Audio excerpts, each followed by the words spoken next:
ग्रहीकत्वाधिकरण श्लोकार्थ हो गया था। विचार आरंभ होता है सोमे श्रूयते। सोमयाज्ञ प्रकरण में यह बात सुनने को मिलता है। दशा पवित्रेण गृहं सम्मार्ष्टि इति। दशा पवित्र नामक एक वस्त्र विशेष का नाम है। उसके द्वारा ग्रह पात्र का सम्मार्जन मैंने शोधन, सफाई, सुखाना, धोना, सुखाना होगा। दशा पवित्र क्या है? स्वयं लिख रहे हैं दशा पवित्रम वासः खंड, कपड़े का एक टुकड़ा। पूर्व पक्ष यहाँ बोलता है ग्रह में एक वचन है। कुल कितने ग्रह पात्र होते हैं? 16 होते हैं। 16 में से इन्होंने एक वचन बोला है ना, इसलिए एक पात्र को ही पोछना है, बाकी 15 को करने की जरूरत नहीं है। एक वचन को भी महत्व दो, आदर दो। ये पूर्व पक्ष है ना। तत्र यथा पशुना यजत्य में आपने कहा, पशुना में क्या था? तृतीया का एक वचन पुल्लिंग था। पशुना कहाँ का रूप है?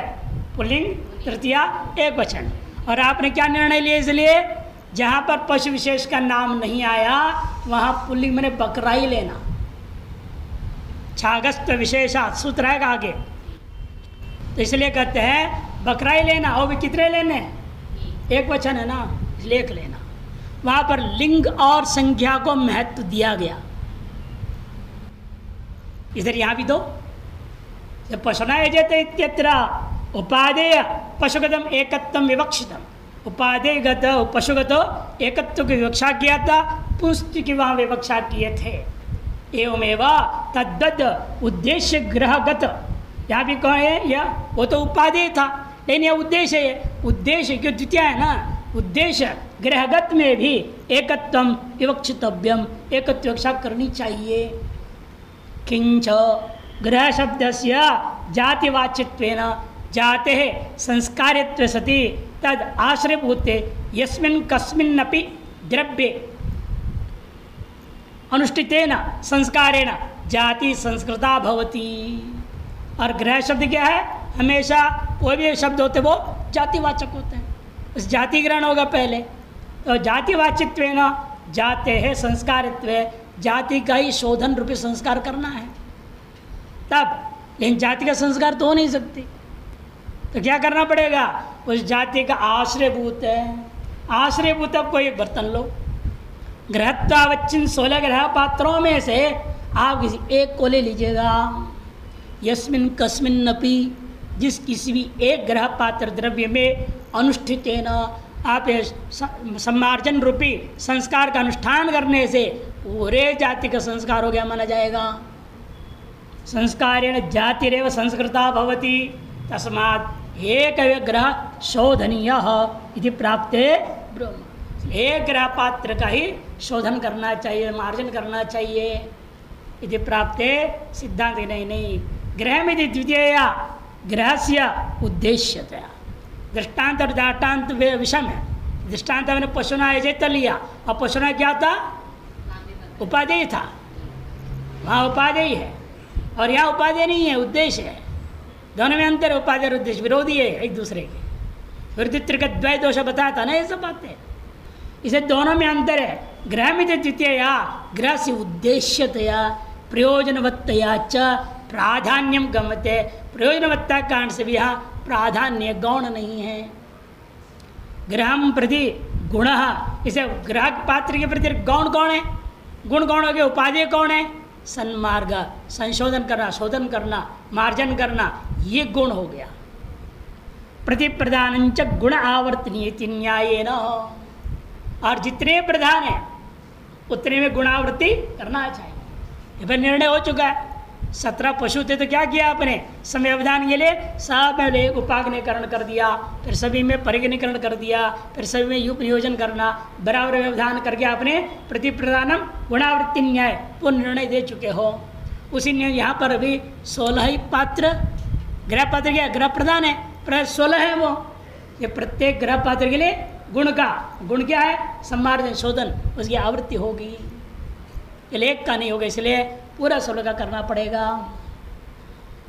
न्याय यावंतो ग्रह सन्ति ते सर्वे सम्मार्जनीयाः एवं निश्चय सति सम्मार्जयितव्य ग्रह यत्तायाः अभूत्सितत्वात्, इसलिए सम्मार्जयितव्य जो गृह पात्र है उसमें जो यत्ता है, संख्या एक वचन जो आया हुआ है उसकी हमें भूत्सा नहीं रह जाता है। अतएव उद्देश्यगतम एकत्तम श्रूयमाणमपि अविवक्षितम, उद्देश्यगत प्रधानगत जो एक वचन है श्रुत होने पर भी उसकी हम विवक्षा नहीं करेंगे। तब पूर्व पक्षी का अथोच्चेत नेदम उद्देश्यगतम किंतु स्वयं विधेयम, ये उद्देश्यगत मत मानो, ये तो विधेयगत मान लो। कहते न, ऐसा नहीं हो सकता, वाक्य भेद आपत्ति है, वाक्य भेद दोष हो जाएगा, विधेय भी और उद्देश्य दोनों हो जाएगा तो वाक्य भेद हो जाएगा। पशुनाय जते इत्यत्र तो यागम प्रति गुणभूत पशु, अब जो दृष्टांत समझा रहे, वहाँ क्या था, वहाँ याग के प्रति याग प्रधान था, उसमें गुण कौन था, पशु था। नहीं प्रतिगुणाम प्रधान से आवृत्ति, प्रत्येक गुण के प्रति प्रधान की आवृत्ति नहीं होती। न्याय क्या तो उल्टा, प्रति प्रधानम गुणावृत्ति है ना, प्रतिगुणम प्रधान आवृत्ति नहीं होता है। वही करें नहीं, प्रतिगुण प्रधान से आवृत्ति रहती कश्चित न्याय अस्ति, कोई ऐसा न्याय अभी तक तो मीमांसा में तय नहीं हुआ है। ततः यत्ता या भविष्यत्वात् श्रूयमाणम एकत्व विवक्षितम, इसलिए वहाँ पर यत्ता विवक्षित था, अतएव श्रूयमाण एकत्व की हम वहाँ विवक्षा किए थे। इति दृष्टांत और दाष्टाम्य में वैषम्यम। और दूसरी बात इसने क्या कहा, ग्रह शब्द से ग्रहत्व जाति लूंगा, लेकिन जाति तो संस्कार है ही नहीं। वे समझा रहे न च जाति संस्कार्या, क्यों, तस्यामूर्तत्व, जाति तो अमूर्त है, अमूर्त का संस्कार नहीं होता है, मूर्त का ही संस्कार होगा। मूर्त कौन है आपके पास, कितने मूर्त, पृथ्वी जल और तेज, तीन ही है, तीन के संस्कार हो सकते हैं। वायु का भी संस्कार नहीं होता है। हम लोग तात्कालिक भ्रम कर लेते हैं, अगरबत्ती जला दिया, कहीं वायु का दुर्गंध चला गया, हमने वायु को शुद्ध कर दिया, साफ कर दिया, संस्कारित कर दिया, ये आप नहीं कर सकते। ये तो एक देशावच्छिन्न में आप सुगंध को साथ में जोड़ दिए हैं, केवल वायु की संस्कार वो नहीं हुआ। वायु को कोई शुद्ध कर सकता है, वायु तो स्वतः शुद्ध है, उसमें अशुद्धि है ही नहीं। वास्तव अशुद्धि तो आगंतुक है उसमें। अब यह वायु क्या है, शुद्ध है, अब आपने गैस छोड़ दी तो क्या होगा, आगंतुक है ना अशुद्धि, सब नाक बंद करने लग जाएंगे। और अशुद्धि तो आगंतुक है। सिर्फ आकाश और वायु तो स्वतः सदैव शुद्ध है, क्यों, वे अमूर्त है। जो मूर्त होते हैं वे सावयव होकर के वहां अशुद्धि आ जाती है। न्याय मीमांसा दृष्टिकोण से बोल रहा हूं, वेदांत में तो वायु भी सावयव है, आकाश भी सावयव है, पंचीकरण होने के बाद वो बात अलग है इनके हिसाब से। इसलिए अमूर्तत्व न च जाति संस्कार्या तस्य अमूर्तत्व, तो जाति द्वारा द्रव्य लक्ष्य को ग्रह शब्द, इसे जाति वाचक मान भी लूंगा तो भी जाति के द्वारा द्रव्य को ही वो लक्षित करेगा। कौन, ग्रह शब्द। तत्र च आवृत्ति रुक्ता, और वहीं पर हमारे न्याय ने क्या कहा, प्रतिप्रधानम गुणावृत्ति का है। इसलिए प्रत्येक ग्रह पात्र जितनी भी है सब मेरे लिए प्रधान है, उसे गुण क्या था, संस्कार, उसकी आवृत्ति की जाएगी। तस्मात् सर्वे ग्रहा सम्मार्जनीया। पूर्व पक्ष कहता है, अब अगला अधिकरण में जैसे ग्रह पात्र के लिए कहा गया, ये नियम सभी पात्र में लागू कर दो। केवल 16 ग्रह पात्र क्यों, 16 चमस भी तो हैं, अन्य भी पात्र, उपभृत पात्र, ध्रुवा पात्र है, अनेकों पात्र। इसलिए अगला अधिकरण आरंभ होता है चमसाधिकरणम, अष्टमाधिकरण मारचेति, 8वां अधिकरण की रचना किया जा रहा है, और 8वें अधिकरण क्या है, ये चमसाधिकरण नाम से है। ये चमसादि च समृज्यान नो वा तस्यास्ति मार्जनम एकत्ववद ग्रहत्वस्य अनादरण संभवा। अबाधोऽत्र आदरे हेतुर वाक्य भेदस्तु नैव हि चमसादौ च सम्मार्ग श्रुत्या तद्विषयार्पणम। चमसादि पात्र भी होते हैं, वहाँ भी समृज्यात नौवा, उनका भी सम्मार्जन होना चाहिए, या नहीं होना चाहिए? पूर्व पक्षी कहता है तस्यास्ति मार्जनम, उनका भी मार्जन होना चाहिए। क्यों? इस वाक्य में जैसे एकत्व का आपने अविवक्षा की, गृहत्व की अविवक्षा कर दो। गृहम सम्माष्टिगत क्या करूंगा? पात्रम सम्माष्टि कर दो। गृह से गृहत्व जाति की विवक्षा नहीं करूंगा, किंतु पात्रत्व भी सामान्य अर्थ ले लूंगा। अर्थ पात्रम सम्मार्टी, मैंने जितने भी यज्ञ पात्र सबका सम्मार्जन करो, अर्थ हो जाएगा। तो चमस का भी सम्मार्जन प्राप्त हो जाएगा। वही पूर्व पक्ष कह रहा है एकत्व के समान गृहत्व को भी क्या करूंगा? अनादरण संभवाद, अनादर किया जा सकता है, तब सगल पात्रंग सम्मार्जन स्वतः प्राप्त हो गया। तब सिद्धांत के नहीं, आदर और अनादर करने में हेतु क्या? हमने अनादर के एक वचन को क्यों किया? पूर्व वाक्य में ग्रह सम्मार्ति में एक तत्व का हमने अनादर किया, क्यों? हमने क्या कहा था? वाक्य भेद दोष होगा। यहाँ वाक्य भेद है ही नहीं, तो कोई बाधक भी नहीं है। अबाधो अनादरे हेतु हो, वहाँ जो अनादर में हेतु क्या था? अबाध, कोई बाधक नहीं था। यानी यहाँ पर वाक्य भेदस्तु नहीं वही, और वाक्य में दोष भी नहीं रहेगा।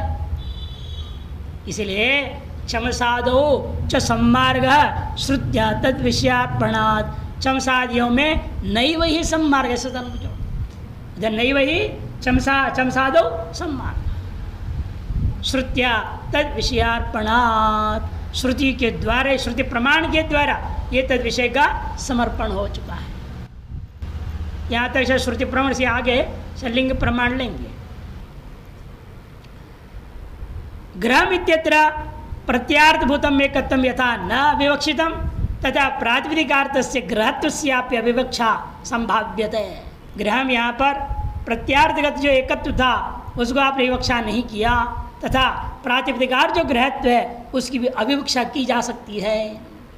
तो ग्रह शब्द से सोम पात्र उपलक्षकत्वात्, ग्रह शब्द क्या करेगा?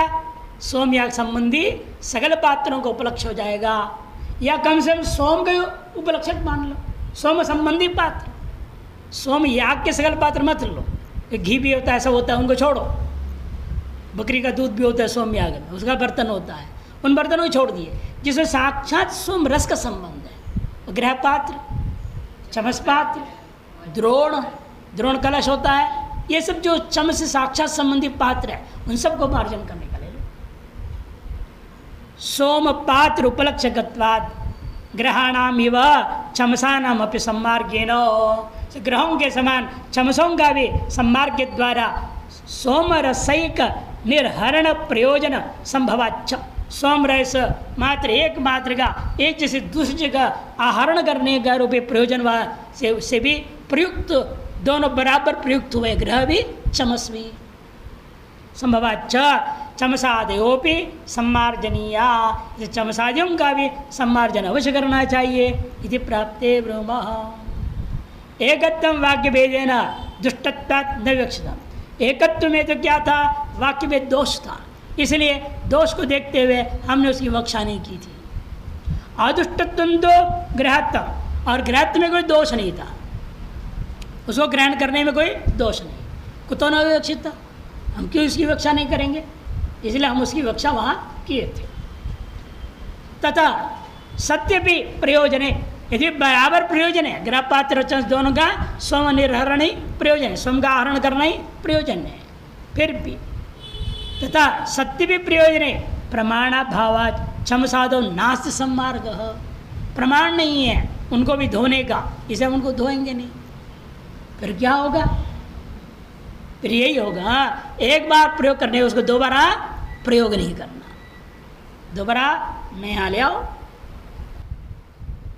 बिना धोए पुराने को इस्तेमाल नहीं कर सकते ना, और धोने का विधि नहीं, तो क्या करें? गृह पात्र एक बार प्रयोग किया, उसको धो के पोंछने का विधि है, इसे उसको तो दोबारा प्रयोग कर लोगे धो के पोंछ करके, लेकिन चम्मच का विधान नहीं है, चम्मच का दोबारा प्रयोग नहीं। एक बार आपने सौम्या किया, उसको छुट्टी हो गई। इसलिए हमको सब पात्र मिले, हमने पूरे 16 लाए थे दिल्ली से, दिल्ली के सोमयाग में कराए थे, ये जो हमारे योगाचार्य नहीं है अप्रोक्षानंद जी, उन्होंने कराए थे, हमको बुलाए थे, हम गए थे। तो बड़े अच्छे ढंग से हुआ। तो फिर जाते हुए उन्होंने इसको क्या करना, मैंने पंडित क्या तुम क्या करो, हमको दो, तुम ले जाके दूसरा उपयोग नहीं करना है दूसरे जगह, हमें दो, हम विद्यार्थी में दिखाया करेंगे। फिर लाए तो मेरे पास थी, तो जब ओंकारेश्वर वाले मांगे तो वहाँ दे दिया, बनारस के लोग मांगे वहाँ दे दिया, कैलाश में भी एक आचार्य थे उसे उनको दे दिया था। ऐसे सब बांटते मरते अब एक एक रखा हूँ, अब इसको मांगे तो कौन दो, कैसे दूंगा, इसलिए इसको मांगेंगे तो नहीं दिया जाएगा। अब इसलिए आप तो कहते हैं आसान है, कोई मांगेगा भी नहीं, तो मोबाइल में फ़ोटो खींच लो, ले जाओ अपने साथ, जितनी चाहे उतनी ले जाओ, उतनी फ़ोटो खींच लो।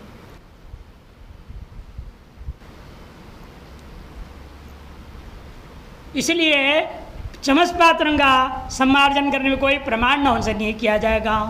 न च विषयापेक्षा तत्कल्पना, विषय पात्र तो है ना, उसकी अपेक्षा पर से सम्मार्जन कल्पना कर लो। उपयोग किया वो बर्तन है तो धोना तो चाहिए ना, रोज आप भोजन बनाते हो धोते हो, थाली में भोजन खाते हुए, बनाना तो छोड़ो, खाते हुए उसको भी धोना, थोड़ा सा इस्तेमाल, एक चम्मच भी इस्तेमाल किया, नमक डाले होंगे, फिर उसको धोना पड़ेगा, ऐसे नहीं रख देना चम्मच।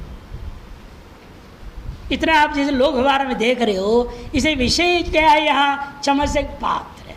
लोक में जैसे होता है उसके आधार पर ही चम्मच पात्र धो करके दोबारा इस्तेमाल कर लो। तो पूर्व पक्षी कहे देखो भी नहीं हो सकता, विषयापेक्षा करता हुआ न तत्कल्पना ग्रह श्रुत्यैव तद विषय समर्पणा, कि ग्रह पात्रों में जो श्रुति प्रमाण के द्वारा ही सम्मार्जन का विषय का समापन हो गया है, वहाँ अन्वय हो चुका है, समर्पण हो चुका है। अतएव तस्मात् नास्ति सम्मार्ग चमसानाम, से चमस पात्रों का सम्मार्जन नहीं होगा, बल्कि फेंक दिया जाए। भाई दोबारा प्रयोग करना नहीं है, कारण यही है, दोबारा जो प्रयोग करने लायक है उनको प्रयोग करो। असल में होता क्या है, ग्रह पात्र तो सौदो मंडप से हवन मंडप में लाया जाता है, उतने काम है, इसमें उसको दोबारा तीबारा इस्तेमाल हो सकता है। लेकिन चमस पात्र उसने आपने अग्नि में डाला है, अग्नि में डाले तो अग्नि की ज्वाला लग गया, उसमें जीवा लग गई, जीवा लगे तो क्या हो गया, जूठा हो गया, जीवा लगते ही जूठा हो जाता है। जीवा जब तक नहीं लगेगा, दांत लगने पर भी जूठा नहीं है। दक्षिण में कहानी आता है भगत का, सुनाया था, गुरु की सेवा में था एक सेवक, उसका नाम संजय कुछ नाम था, और गुरु के दांत खराब हो गए, दांत सब निकाल दिया गया। और गुरु रोज पान खाते थे, आदत था। चेला ने देखा कैसे करें, ये दांत तो ही नहीं, तो अपने आप अपने डिब्बा को अंदर कर लेता था और दांत तो उसको नम करके चबा करके उसको ठीक कर देता था, और फिर जो है वो निकाल के गुरु को पिला देता था। चलो ने आग लगा दी गुरु को, गुरु जी अपने जूठा खिलाता है, बदमाश है ये। तो उसने क्या करा, गुरु जी ने कहा बुलाओ उसको, संजय बुलाया गया, भाई बताओ तो मुझे ऐसे करके खिलाता है। गुरु जी नहीं, मैं तो उखल मुखल में छोटी उखली मछली है, उसे रगड़ रगड़ रगड़ रगड़ मैं आपको पिलाता हूँ। ये तो ऐसे कह रहे, तुम तो मुंह में यूँ लगा के करते हो। गुरु जी दृष्टि की बात है, जूठा मैंने नहीं किया, मैंने दांतों उखल मुसल कर प्रयोग किया है। ऐसे कैसे हो सकता है, हम प्रयोग करते हैं, करके दिखाओ। उसने देवा को पीछे खींच के घुसा दिया और करते रहा। अब बताइए, जीवा लगी, आपने मीमांसा पढ़ाया है, अग्नि जीवा लगने के बाद जूठा होता, उससे पहले नहीं होता। जैसे अग्नि जीवा के स्पर्श से जूठा हुआ, और यहाँ जीवा नहीं स्पर्श हुआ तो जूठा कैसे हुआ। अच्छा कोई बात नहीं, तुम यदि ओखले मुसल का दृष्टि से तुम कर रहे हो, मुझे ओखले मुसल काट के दे दे। गुरु ने परीक्षा ली, तुरंत तलवार से काट दिया, ले रहा। वो गुरु भक्ति है, गुरु भी महान थे, उनने उसको पकड़ा, उखल मौसल को वापस रख दिया, जोड़ दिया। इसलिए प्रसिद्ध कहानी भी दक्षिण में ही गुरु भक्ति के प्रति। लेकिन गुरु भी ऐसे समर्थ थे ना, तभी तो कर पाए ऐसे। तुरंत सिर जोड़ दिया वापस। ऐसा शिष्यों को देखा, उखल मसल को मैंने वापस जोड़ दिया है। आज इसी ओखली और मसली में मेरे लिए रोज रोज बनेगा पाँव, और मैं खड़ा करूँ। तो इसीलिए जब तक जिह्वा का संबंध नहीं होता है, आप जिह्वा के संबंध के बिना जब तक चबा रहे हैं केवल, हमेशा क्या हम लोग क्या करते हैं, जब चबाते हैं ना साथ जिह्वा को इस्तेमाल करते हैं इधर उधर पलटने के लिए, माल को जो खाए रोटी पोटी होती है ना, और इधर उधर घुमाते हैं, सब में ठीक से पिस जावे। और इस्तेमाल मत करो तो जूठा नहीं हुआ, इस्तेमाल किए तो जूठा हो। इसलिए दक्षिण में कई ब्राह्मणों में सब में देखने मिलता है, क्षत्रिय वैश्य में भी देखने मिलता है, वो चावल आदि को भी ना मुंह में लगाएंगे नहीं, यूँ खाएंगे नहीं, खाएंगे ना जूठा हो जाएगा। हाँ, ये पूरा चावल एक ही बार सब जूठा हो गया, फिर मैं इसे कैसे खाऊंगा? इसलिए चावल दाल मिला देंगे, गोल गोल गोल करते हैं। देखा आपने? हाँ, ऐसा फेंक देते, घट अंदर गया, अभ्यास हो गया उनको। छोटे तो मैं भी करता था। गुरु आश्रम सबने डांट दिए, तो क्या कर रहा है, ऐसे ठीक नहीं लगता हम लोग। ठीक है भाई, आप लोग जैसे हम भी जानवर हो जाएंगे, क्या फर्क पड़ता है? अब तो सन्यास भी हो गया, अब तो कोई फर्क नहीं पड़ता। इसलिए कि जूठा ना हो, हाथ लगे और जूठा जुबान में लग गया, 25 को हम संस्पर्श किए तो जूठा हो गया। इसे यहाँ पर भी कहते हैं चमस पात्र एक तरह से जूठा हो गया, इसलिए उसका दोबारा प्रयोग न की जाए। सम्मार्जन करोगे तो उपयोग करने की इच्छा हो जाएगी, अथवा सम्मार्जन का ही भी निषेध हो गया। नवमाधिकरण मार्जित, अब नवाधिकरण आरंभ होता है। अनर्थक्य तदंगाधिकरणाम, अनर्थक क्या तदंगेशु, न्याय बार बार पहले भी सुने हैं आप। ये न्याय कहाँ लगाए थे व्याकरण में? गमोर हसचित गमुन नित्या, गमुट टित है, क्या हुआ था? गम प्रत्याहार को टित किया, प्रत्याहार एक है क्या समुदाय, उसको किया हुआ टित व्यर्थ है, इसलिए अनर्थक्यात तदंगेशु। उसके अवयव कौन है? न न गुट नुट नुट, ऐसा आपने 3 कर दिया था। अनर्थक्यात तदंगेशु न्याय, उसी न्याय का अधिकरण आरंभ होता है। अनर्थक्य तदंगाधिकरण न्याय भवेत् सप्तदशा रत्निर वाजपेयस्यूपगः उन्मानं द्रविगं वाज पेयस्यांगं पशोरुत आनन्तर्यात् प्रकरणात् कर्मांगं षोडशिन्यदः ऊर्ध्वपात्रे खाद्रे अग्रे संयुज्यान्वेति कर्मणा व्यूपद्वारा पशोरंगं पशुद्वारा च कर्मणः सौमिकत्वाद् वाजपेये व्यूपो नास्ति पशुं विना। भवेत् सप्तदशारत्निर वाजपेयस्य यूपका, वाजपेयी के प्रकरण में सुनने को मिला सप्तदशारत्निर वाजपेयस्य यूपो भवति, या 17 अरत्नी नाप वाला वाजपेयी याग के यूप होता है। इसका अर्थ क्या करना विचार है। अरत्नी, एक अरत्नी किसको कहते हैं? एक अरत्नी और एक हस्त में क्या अंतर है? एक हाथ, एक हाथ कहाँ से कहाँ लेते हैं आप? हाँ, यहाँ से यूं करेंगे ना, यहाँ से शुरू करेंगे, यानी पूरा हाथ जो यहाँ तक लेंगे पूरा हो जाता है एक हाथ, और यूं कर दो यहाँ से यहाँ तक एक अरत्नी,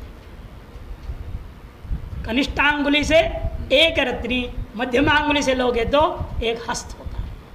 ये अंतर है अरत्नी और हस्त में। लगभग कितना फर्क पड़ेगा? 2 अंगुल फर्क पड़ेगा ना, है ना? ये और इसमें कितना है? ये 2 अंगुल लगभग फर्क पड़ेगा, 2 अंगुल छोटा हो जाता है। अरत्नी छोटा है हाथ की अपेक्षा से। 17 अरत्नी लंबा चौड़ा यूप, 17 अरत्नी, यजमान का नाप लो, एक अरत्नी इतना, उसकी 17 गुणा। अब ये विचार करना पड़ता किसका विशेषण है? या सप्तरत्नी नाप, युप का या वाजपेय कर्म का? वाजपेय कर्म का कर तो क्रिया तो 17 रत्नी हो नहीं सकती, तो कहाँ अन्वय करना, कैसे अन्वय करना, ये सब विचार करने के लिए आरंभ हुआ है। उन्मानम द्रव्यगम वाजपेयस्यंगम पशोरुत, ये उन्मान जो है, ऊंचाई जो नाप है, वो द्रव्यगत हुआ करता, वह वाजपेय का अंग माना जाए या पशु में जो बांधने के लिए युप इस्तेमाल होता है उसका अंग माना जाए। पशोरुत, ये शंका हो। पूर्व पक्ष कहता है आनंतर्यात प्रकरणात्, दो हेतु दिए पूर्व पक्षी, आनंतर्यात प्रकरणात्। एक तो वाक्य में देखो सप्त शरत्निर वाजपेयस्य यूपो भवति, सबसे रत्निश पद के बाद में अव्यवहित अनंतर में क्या है? वाजपेय शब्द है। युग शब्द व्यवधान में है, से व्यवहित अन्वय की अपेक्षा से अव्यवहित अन्वय करना उचित होता है, इसलिए वाजपेयी शब्द का ही सप्तारत्न शब्द विशेषण होना चाहिए, यह पूर्व पक्ष है। दूसरा प्रकरण प्रमाण के आधार पर प्रकरणात्, दो हेतु दिया, कर्मांगम, कर्म का ही अंग मानो, वाजपेय कर्म का अंग मानो। यानी वाजपेय कर्म का अंग कैसे हो सकता है? तो कहते हैं कि ऐसे क्या करो, षोडशिन्यदः ऊर्ध्वपात्रे, षोडशी पात्र के अनंतर उसके ऊर्ध्व भाग में क्या जो पात्र है खादिरे, वो खदिर पात्र होता है, 17 रत्न निकाले लो। अग्रे, खादिरे अग्रे संयुज्य अन्वेति, खादिर के आगे में उसको संयोजन करके अन्वय करके कर्म के साथ इसको जोड़ दिया जाएगा। यहाँ तक पूर्व पक्ष, सिद्धांत नहीं। यूप द्वारा पशुरंगम, यूप के माध्यम से पशु का अंग बनाओ और पशु के द्वारा कर्म का अंग हो जाएगा, साक्षात अंग नहीं। अनर्थक्या तदंगेशु, कर्म में अन्वय करना असंभव है, अनर्थक है, व्यर्थ होकर के कर्म का अंग कौन है? पशु, उसमें अन्वय कर दूंगा, तद्वारा कर्म का भी अंग हो जाएगा, परंपरा अंग बन जाएगा कर्म का। पशु द्वारा कर्मणा सौमिकत्वाद, और दूसरी बात वैसे भी वाजपेयी याग सौम्य याग है, अतएव यूपो नास्ति पशु बिना, पशु के बिना और यूप का प्रयोग ही नहीं हो सकता सौम्य याग में। सौम्य याग में पशु के बिना यूप किस काम के लिए? कोई काम नहीं है। यूप बनता ही है, दो ही काम के लिए यूप होते हैं, एक तो उद्गाता की तरह उद्गान करने के लिए होता है, दूसरा पशु को बांधने के लिए होता है, दो यूप होते हैं। और सौम्य याग दोनों की स्थान है ही नहीं, आवश्यकता ही नहीं। अतएव वाजपेयी प्रकरण में हमें जोड़ना है कि वाजपेयी याग में प्रधान सौम्य याग है, और उसके साथ जुड़ा हुआ अन्य जो पशु याग है उसमें इसको अन्वय करूंगा मैं, साक्षात वाजपेयी के साथ अन्वय नहीं हो सकता। ऐसे अनर्थक हो गया साक्षात अन्वय करना, व्यर्थ होकर के तदंगभूता पशु, पशु में अन्वय किया जाएगा युक्त का साथ विशेषण करके। सौमिकत्वाद वाजपेय यूपो नास्ति पशुम विना, वाजपेय प्रकरणे श्रूयते सप्तदशारत्नेर वाजपेयस्य यूपो भवति इति, ये विषय वाक्य हमारा। इस पूर्व पक्ष कहते हैं तत्र यूप द्रव्यगतम सप्तदशारत्नि शब्दोदितम यद ऊर्ध्वमानम तद वाजपेय कर्मणोंगम, यूप द्रव्यगत वास्तव में पूर्व पक्ष में बोल रहा है यूप द्रव्यगत है, वो क्या? सप्तशरत्नि शब्द से उदित जो ऊर्ध्वमान है वो क्या करना? तद वाजपेय कर्म का अंग करो।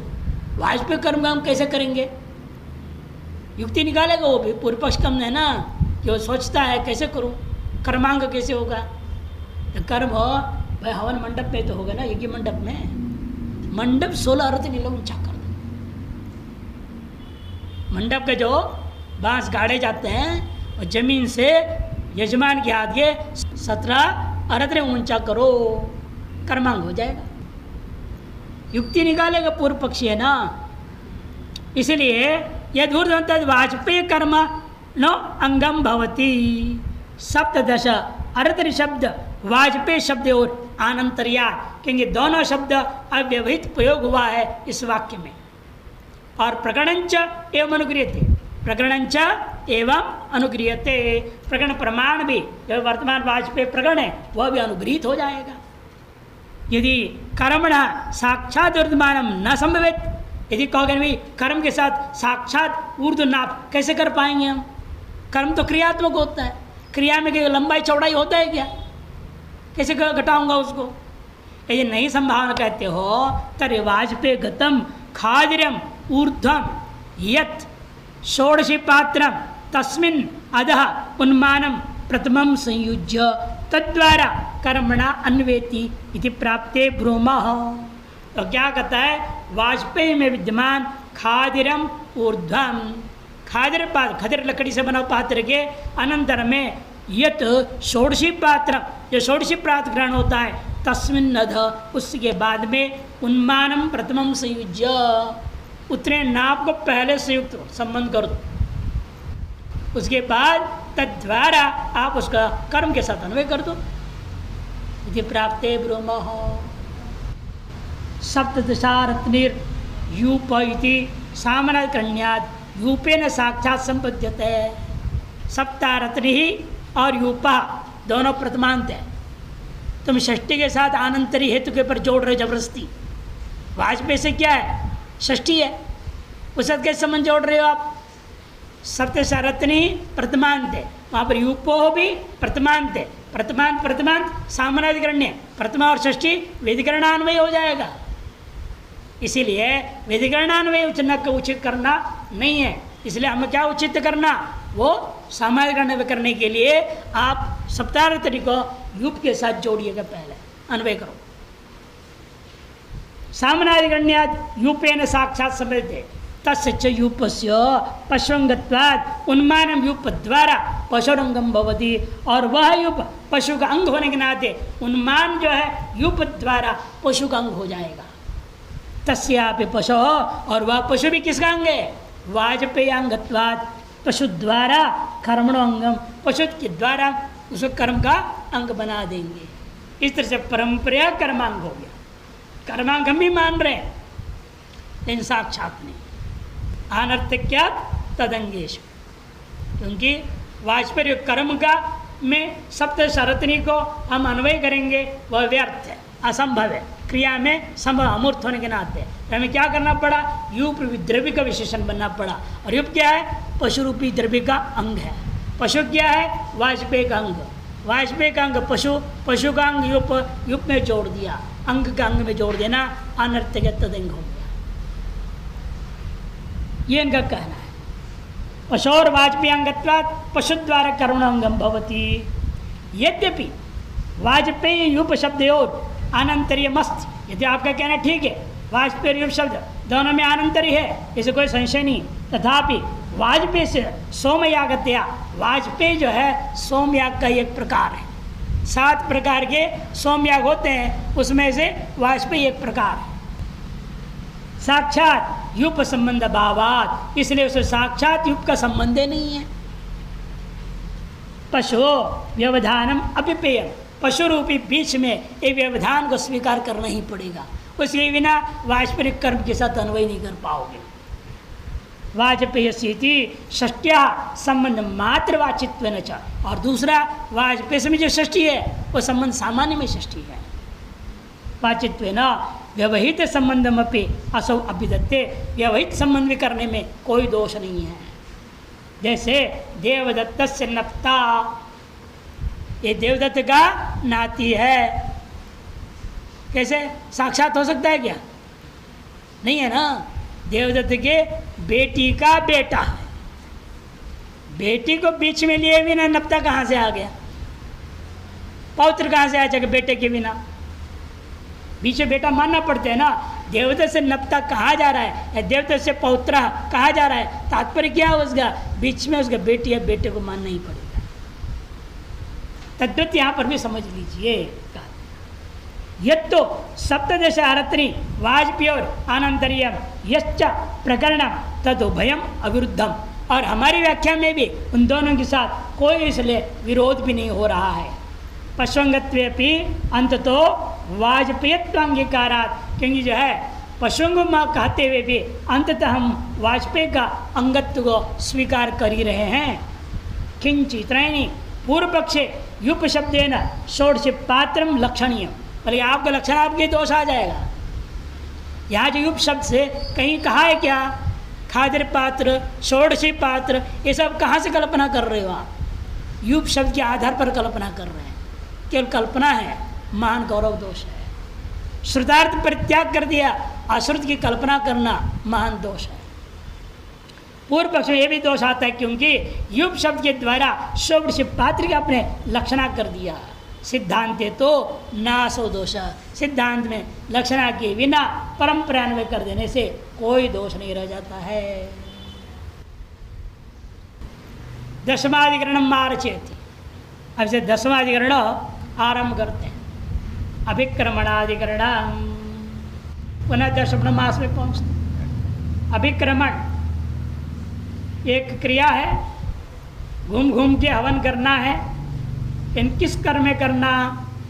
पूरे दशम मास याग को कोई ऐसे करना है घूम घूम के, या जहाँ पर कहा गया है दो प्रयाजों के बीच में कहा अभिकर्मणम ज्योति,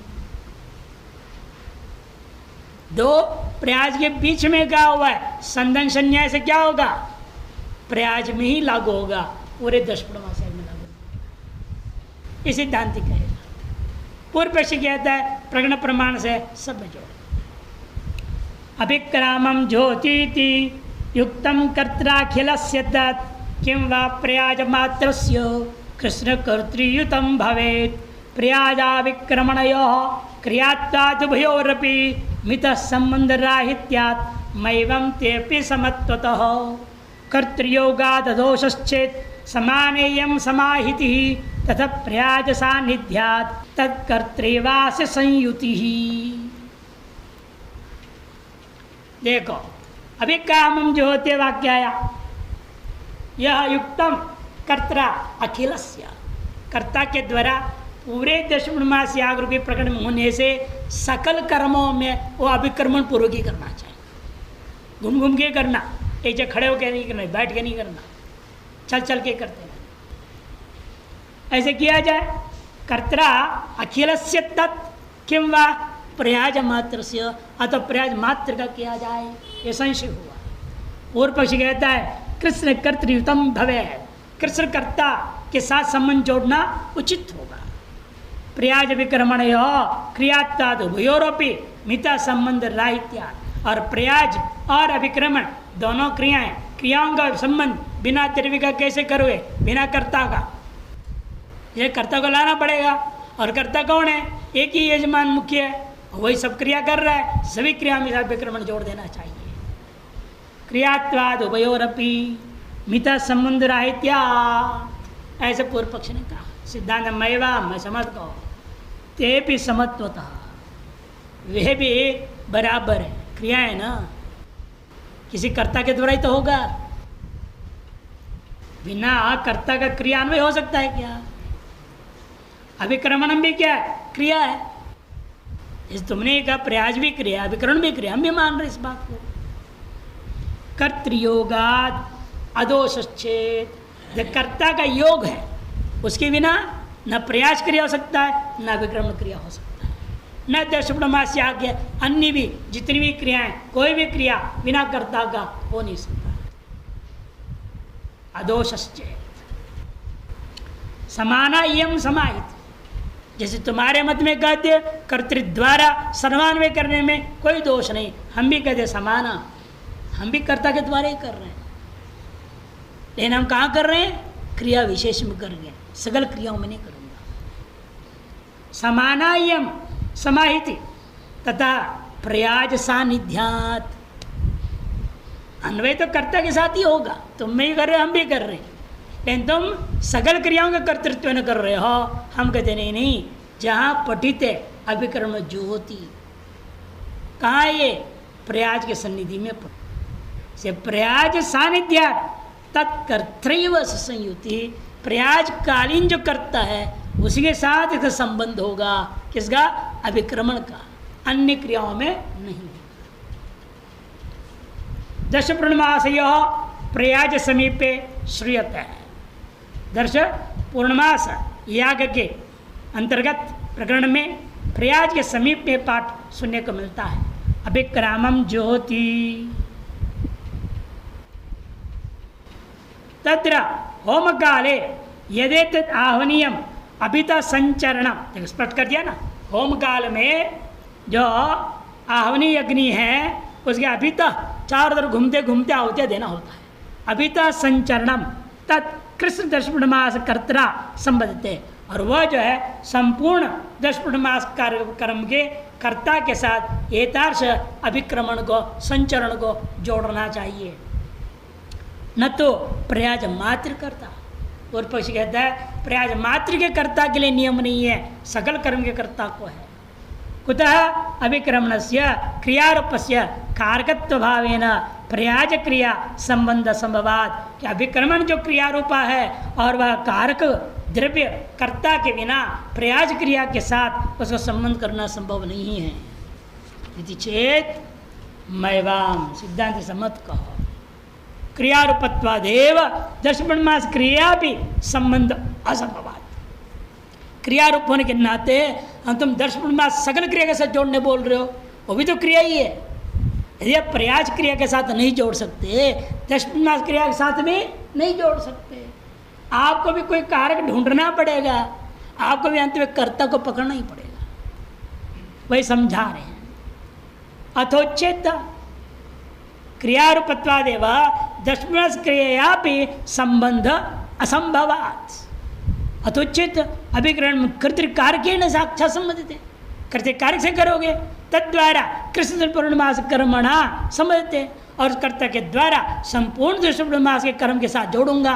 इति तदेत समाधानम प्रयाज संबंधे पे समानम, और वह यह जो समाधान तुम दे रहे हो कर्तृ द्वारा, वह हम कहते प्रयाज संबंध में भी यही समान है। और प्रयास संबंध करना ज़्यादा श्रेष्ठ है दर्शपुर्णमास क्रिया संबंध करने की अपेक्षा से कर्तृ द्वारा। क्यों? अतः सन्निधि बलात् प्रयाज कर्ता संबद्धते हैं।